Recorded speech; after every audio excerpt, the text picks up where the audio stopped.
Hello, everyone. Welcome back to Inside of Investing. As we approach the end of 2023, it's time for another market update. As expected, the stock market is delivering some exciting news. I hope you've been enjoying this ride as much as we have on the bullish side. Our bullish market overview.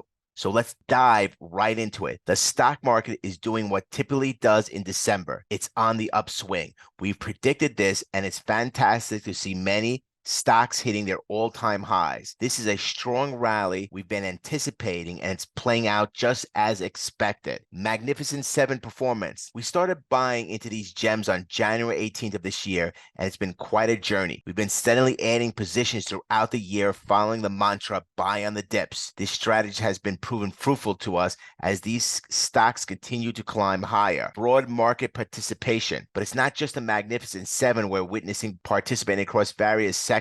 The majority of stocks are on the move, contributing to the overall market positivity. It's a testament to resilience and strength of the current market conditions. I am confident in our forecast because of stock market analytics. Here are a few reasons why you might be confident in your forecast due to stock market analytics. Data-driven insight. Stock market analytics relies on extensive data analysis. It takes into account historical trends, patterns, and various market indicators to identify the potential future movements. Confidence in your forecast is likely rooted in the solid foundation of data-driven insights. Technical analysis. Analyzing charts, trends, and technical indicators can be a crucial aspect of the stock market analytics. Technical analysis helps you understand the price movements and potential entry or exit points. The use of technical indicators might be contributing to your confidence in predicting market movements. Fundamental analysis. Examining the fundamental factors that drive a company's value, such as earnings, revenues, and economic indicators, another key component of the stock market analytics. If your forecast is based on strong fundamentals of the stocks you invest in, it adds a layer of confidence. Market sentiment analysis. Understanding a market sentiment is crucial. Analyzing news, social media, and other sources of information to gauge how investors feel about certain stocks or the market as a whole can influence your confidence in a particular forecast. Machine learning and AI. The use of advanced technologies like machine learning and artificial intelligence in the stock market analytics can enhance predictive capabilities.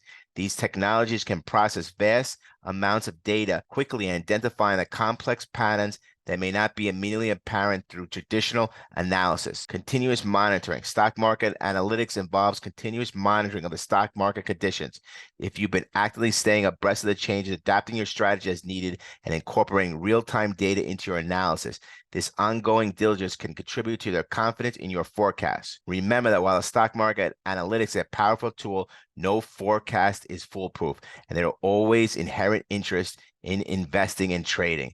It's important to stay informed, be aware of market conditions, and continue to reassess your investment strategy based on new information. Today, we will be specifically looking at the stock market analytics of what's going on today. As you know, we are bullish. And 11 months ago, on January 18th, we came out and said we are bullish. Nothing has changed in our recommendations today. Before we get started, disclaimer. The information provided on our channels for educational and informational purposes only and is not intended to be a substitute for professional financial advice. Do your own homework. We are a top-down approach looking at the big picture, looking for trading edge to help you predict the overall market, and what we have is consistency with high probability investing. We look for a weight of evidence in our over 100 indicator.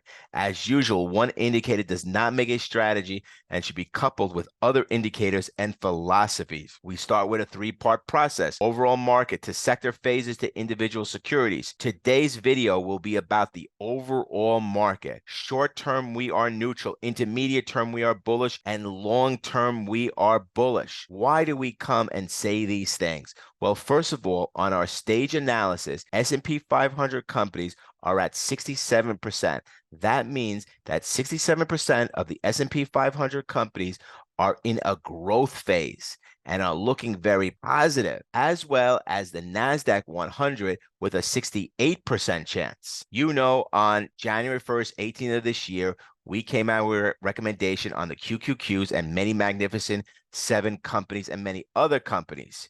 Just taking the QQQs off a long-term, not intermediate or short-term, which we profited all year on the bullish side, we are up 43% for the year, and nothing is changing. We're just looking to buy on pullbacks. Is today a good day to jump in on the short term? Not necessarily, which brings us to the next point of the VIX and the VXN. We call it the fear index, and it looks for fear and euphoria in the stock market. Now, all the big guys are out. All the hedge funds are starting to come out on vacation, and there's becoming more and more euphoria out there. As we are still bullish, intermediate and long term, we're looking not to do much on the short term until certain factors become oversold. The probabilities of succeeding for the short term is not in your favor. Thus saying that, we are not shorting into the market. We are not selling our positions. We are just waiting for a healthy pullback. And if we can get this healthy pullback, we will be adding into our short-term positions. As you know, all year round, we've been telling you to buy on the dips on many securities. And at the end of October, beginning of November, we told you about capitulation and what would happen in the next 2 or 3 months. Nothing has changed for us. As every month, every week, every 3-4 days, we were telling you to buy on the pullbacks, and nothing changes on that scenario. The problem is, if you look at the real contract of the VIX, it is at extreme yearly lows. There is no fear in this market and a lot of euphoria. This will probably continue for the next 2 weeks, but since we are data driven and do not have any emotions inside the market, we are leaving our short-term positions in cash until the VIX moves up higher, like it was in end of October, to start rebuying again. We're following a disciplined approach. And you know, for our short-term indicator, when we see these numbers at 100, 199.23, that we are overbought in this market, and we will wait for these numbers to come to zero, announce it on our channel, and then buy some more. Our CCI indicators are all bearish, as you see our CCI indicator coming down. This number could possibly bounce off zero, which is a great sign. As we continue further for our short-term, medium-term, long-term, and exit swing signals, the majority is neutral, but the NASDAQ 100 is bearish. Thus saying that, again, this is not the time to short in the market. In fact, it's looking for times to buy into individual securities that are breaking out. This trend will continue. What has worked very well for us this year has been the components of overbought and oversold, and is giving us a warning that the Nasdaq's at a level of 70.17. Furthermore, you know, since the beginning of the year, we have put this section here, Magnificent 7, and always telling you, buy on the pullbacks. Nothing has changed for us. When the Magnificent 7 pulls back, we buy. We announce it on our channel, on our individual securities, and we keep buying more. What is very fearful is AAII, 51.3% of people think we're bullish. This is very negative for the short term. Put call options, extreme greed. Also, which has been working very well for us, is the RIDEX ratio. You know, when these numbers hit minus 450, we are buyers. And when these come to 300, we are taking some profits off the table. Thus saying that, don't short into the market. Stock price strength. Now, this is extreme greed, and it is again bearish. Net new 50-week highs and lows on the New York Stock Exchange. We've been hitting the mantra. We are bullish, but we are waiting for a short-term pullback. We may not get this pullback for the short term, but on an intermediate term and long term, we are profiting because this market is going up. Why is this happening? Well,